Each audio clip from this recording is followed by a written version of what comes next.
بسم اللہ الرحمن الرحیم الحمد للہ الذی ہدانا الی دار السلام والحمد للہ الذی شرفنا علی سائر الامم برسالت من اختصہ من بین الانام بجوامع الکلم وجواہر الحکم وصلی اللہ تعالی علی خیر خلقہ محمد وآلہ وصحبہ وبارک وسلم ما نطق اللسان بمدحه ونسخ القلم اما بعد فاعوذ باللہ من الشیطان الرجیم بسم اللہ الرحمن الرحیم لقد من اللہ علی المؤمنین اذ بعث فیہم رسولا من انفسہم یتلو علیہم آیاتہ ویزکیہم ویعلمہم الکتاب والحکمہ وإن كانوا من قبل لفی ضلال مبین۔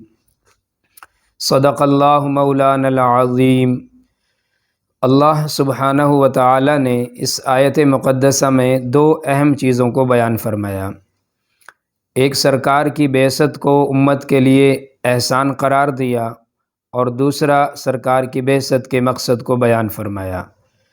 اس سے پہلی نشست میں آپ احباب کے سامنے سرکار کی آمد ہم سب کے لیے کیسے اور کتنا بڑا احسان تھا، اس پہ آپ احباب سے گفتگو ہو گئی تھی پہلی نشست میں۔ آج کی اس نشست میں سرکار کی بعثت کا مقصد کیا ہے، اللہ تعالیٰ نے اپنے حبیب کو کس لیے مبعوث فرمایا، اس حوالے سے آپ احباب سے گفتگو ہوگی۔ اسی آیت مقدسہ کے دوسرے حصے میں اللہ تعالیٰ نے اپنے حبیب کی بعثت کے 4 مقاصد بیان فرمائے۔ نمبر 1، اللہ فرماتا ہے کہ میں نے اپنے حبیب کو اس لیے مبعوث فرمایا یتلو علیہم آیاتی، کہ میں اپنے حبیب کے اوپر جو قرآن نازل کروں گا، جو کتاب نازل کروں گا، تو میرے نبی کے ذمے ہوگا کہ وہ نازل شدہ کتاب کی تعلیم اپنی امت کو دے گا، کہ جو اللہ نے صورت اتاری، جو آیات نازل فرمائیں، تو اللہ کے نبی امت کو اس کی تعلیم فرمایا کرتے تھے۔ یہ نبی کے ذمے پہلا کام، یعنی تلاوت کلام پاک۔ دوسرا کام فرمایا کہ وَيُزَكِّيهِمْ، کہ میرا نبی لوگوں کو پاک کرے گا۔ اب یہ پاک کس چیز سے کرنا ہے؟ فرمایا کہ کفر و شرک سے لوگوں کو نکال کر ایمان کی روشنی میں لے کے آنا، یہ نبی کے ذمے دوسرا کام ہے۔ جب آپ دنیا میں تشریف لائے، گزشتہ نشست میں نے ساری ڈیٹیل آپ احباب کے سامنے عرض کر دی تھی کہ عرب کے لوگ، اور بلکہ پوری دھرتی میں لوگ اللہ کے سوا ہر چیز کو رب تصور کرتے تھے، تو وہ ظلم و ستم کی دلدل میں لوگ پھنس چکے تھے کہ اللہ نے اپنے حبیب کو بھیجا اور حکم دیا وَيُزَكِّيهِمْ، ان کو اس ظلم و ستم کی دلدل سے نکالو اور ان کو ایمان کی روشنی میں لے کے آؤ۔ یہ نبی کے ذمے دوسرا کام۔ تیسرا کام نبی کے ذمے فرمایا وَيُعَلِّمُهُمُ الْكِتَابِ، کہ میرا نبی ان کو کتاب سکھلائے گا۔ پہلا حکم تھا کتاب پڑھ کے بتائے گا کہ اللہ نے یہ آیات نازل فرمائیں، یہ صورتیں اتاریں۔ تیسرے کام میں اللہ فرماتے ہیں کہ صرف پڑھ کے سنا دینا ہی کافی نہیں، بلکہ ان کو یہ بتانا کہ اللہ اس میں ہم سے کیا مطالبہ کر رہا ہے، اللہ نے کیا حکم دیا، اللہ ہم سے چاہتا کیا ہے، قرآن ہم سے کیا مطالبات رکھتا ہے۔ تو قرآن کی تعلیم دینا، یعنی قرآن کے تمام ان اصول و ضوابط کو امت کے سامنے بیان کرنا، یہ نبی کے ذمے ہے کہ قرآن ہم سے مطالبہ کیا کرتا ہے۔ چوتھا کام فرمایا والحکمہ، حکمت کے بہت سے معانی مفسرین اکرام نے لکھے ہیں، ان میں سے ایک ترجمہ یہ ہے کہ حکمت سے مراد پیغمبر دو عالم صلی اللہ تعالی علیہ وسلم کی سنت ہے۔ حکمت سے مراد تو پیغمبر اپنی سنت کے ذریعے لوگوں کی رہبری اور رہنمائی کرے گا، یعنی اپنے طریقے کے ذریعے، جس کے بارے میں قرآن سورہ احزاب میں کہتا ہے لَقَدْ كَانَ لَكُمْ فِي رَسُولِ اللَّهِ أُسْوَةٌ حَسَنَةٌ، کہ میرے حبیب کی مبارک زندگی تمہارے لیے بہترین نمونہ ہے، اور بہترین تمہارے لیے زندگی گزارنے کا ایک طریقہ اور ذریعہ ہے اگر تم میرے نبی کی زندگی کو فالو کرو۔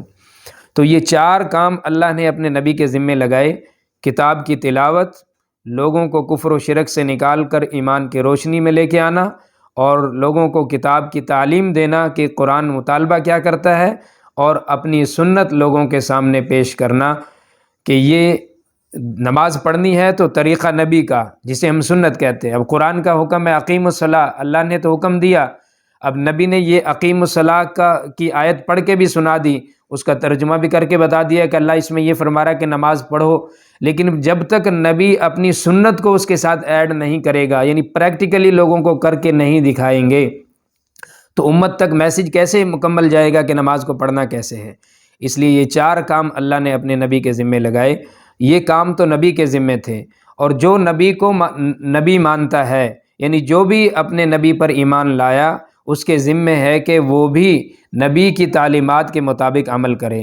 اب جیسے اس میں اللہ تعالیٰ اپنے نبی کو فرماتا ہے کہ یتلو علیہم آیاتی، میری آیات ان کو پڑھ کے سناؤ، تو یہ کیا صرف نبی کے ہی ذمے ہے، یا ہمارے بھی ذمے ہے جو ہم مسلمان اپنے آپ کو کہلاتے ہیں؟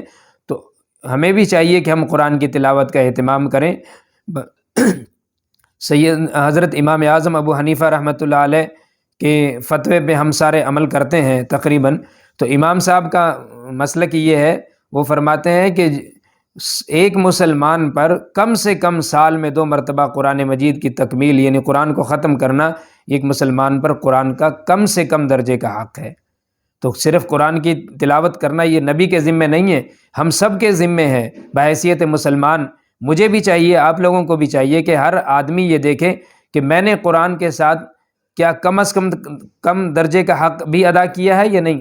رمضان میں ہم قرآن کو ہاتھ لگاتے ہیں، اس کے علاوہ یا کوئی مشکل وقت آ جاتا ہے تو سورہ یاسین پڑھ لیتے ہیں، بس یہ ہمارا قرآن کی تلاوت کا معمول ہے۔ اس سے ہٹ کے ہم پابندی کے ساتھ اور اللہ کی رضا کے لیے قرآن کی تلاوت کا اہتمام نہیں کرتے۔ تو ہمیں چاہیے کہ ہم قرآن سے محبت کریں، نبی کے تمام فرامین سے محبت کریں، اگر ہم دنیا اور آخرت میں اللہ کی بارگاہ میں سرخرو ہونا چاہتے ہیں۔ بقیہ اگلی نشست میں انشاءاللہ موقع ملا تو پھر قرآن کی تلاوت کے اور قرآن کے اپنے کیا حقوق ہیں، اس پہ انشاءاللہ آپ احباب کے سامنے عرض کروں گا۔ اللہ تعالی ہم سب کو عمل کی توفیق نصیب فرمائے۔ وآخر دعوانا ان الحمد للہ رب العالمین۔